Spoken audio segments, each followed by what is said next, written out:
Prezados alunos do curso de Pedagogia, Educação à Distância da Unicentro Campus de Irati, estamos dando início às atividades da disciplina Escola, Currículo e Avaliação.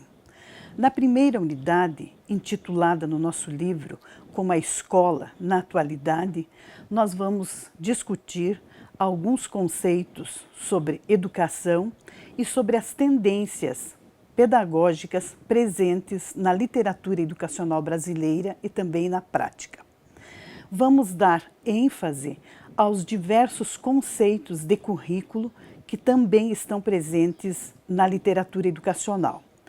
Além dessas questões, vamos apresentar alguns quadros onde estão sendo referenciados autores e as principais obras de circulação no Brasil, as principais obras sobre currículo. Também nesta unidade serão contempladas as tendências que permearam as propostas curriculares no Brasil, principalmente aquelas que nortearam as nossas legislações.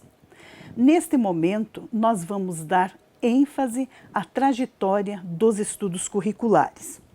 Segundo os estudos do professor Joel Martins e do professor José Luiz Domingues, o termo currículo na edição do dicionário Webster de 1812 não constava. Em 1856, neste mesmo dicionário, aparecia como uma pista de corrida, fazendo a comparação com a educação, seria uma corrida em termos de se cumprir alguns estudos. Neste mesmo dicionário, em 1939, aparece currículo como sendo um curso específico numa determinada universidade. Em 1955, um curso, uma sequência de cursos na universidade com a finalidade de uma graduação. Também aparece como conjunto do que era ensinado nas escolas. No século XX, a palavra currículo migra da Inglaterra para os Estados Unidos e aí começam a se delinear os estudos e a sua prática como um produto da era industrial. É nesse período que o currículo começa a ser visto, a ser entendido como uma lista de matérias, de disciplinas e seus respectivos conteúdos que deveriam ser trabalhados na escola. Esta é uma visão tradicional do currículo e que ainda permeia em muitas das nossas escolas, principalmente aqui no Brasil. Depois, por volta de 1918, surge Bobbitt. E Bobbitt tem essa mesma ideia, dizendo que o currículo é visto como um processo de racionalização dos resultados educacionais especificados e medidos, também utilizando-se dos princípios que eram utilizados nas indústrias. Contrapondo-se a esses modelos, nos Estados Unidos surge Dewey. E Dewey dizia que o currículo deveria ser trabalhado a partir das experiências e das vivências dos alunos. Dewey é autor da famosa frase que nós educadores conhecemos muito bem: aprender a fazer fazendo. Para ele, o ensino não poderia ser desvinculado das experiências de vida dos alunos. Era um momento em que os Estados Unidos estavam popularizando a educação e ele dizia que as crianças das classes populares não tinham um vínculo com um conhecimento clássico erudito, razão pela qual ele defendia que o ensino deveria partir das experiências dos alunos. Em 1949, Tyler publicou um livro, Princípios Básicos de Currículo e Ensino. Esse livro teve uma grande circulação aqui no Brasil e ele também parte de que o importante é definir os objetivos, as formas como o ensino vai ser feito e os elementos da avaliação. Bastante recente, a partir da década de 1970, surgem as teorias críticas em currículo.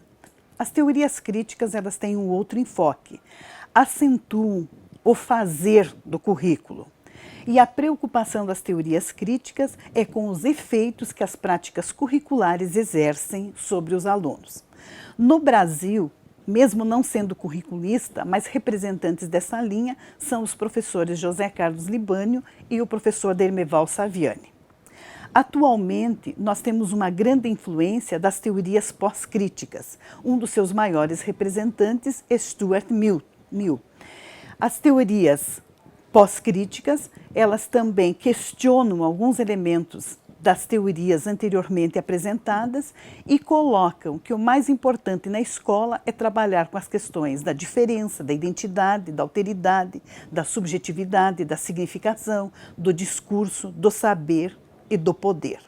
Então, estes são alguns elementos que estão contidos no nosso livro da disciplina e em outros materiais. O que eu gostaria de salientar para vocês é de que eu entendo que o currículo ele é um documento escrito, ele precisa ser escrito, mas, acima de tudo, ele é a vivência. Então, a prática que é desenvolvida nas escolas, ela deve estar em consonância com o que está nesse documento escrito, razão pela qual nós temos que conhecer de sociologia, de filosofia, de pedagogia, de educação, enfim, dos problemas da sociedade. E nunca esquecer de que a proposta de currículo de uma escola e a teoria curricular, ela tem que estar em consonância com a teoria educacional que foi adotada na escola. Os estudos curriculares são de extrema importância para todos nós, professores, é uma proposta conjunta e que tem que ser decidida pelo todo da escola. Eu gosto muito de uma citação de Hoppe, feita pelo professor José Luiz Domingues e que eu gostaria de colocar. Ele diz o seguinte: vivemos o progresso tecnológico, mudanças no estilo de vida, vivemos a crise política, econômica, ambiental, mas ainda é possível fazer escolhas. Distinguir o bom do mal. Podemos tornar-nos aquilo que quisermos ser, mas não sem educação, não sem escolhas. Também nós curriculistas, professores, gestores, temos que escolher e lutar. A questão curricular, então, ela é uma questão de escolha e uma questão de luta pela sua implementação nas escolas.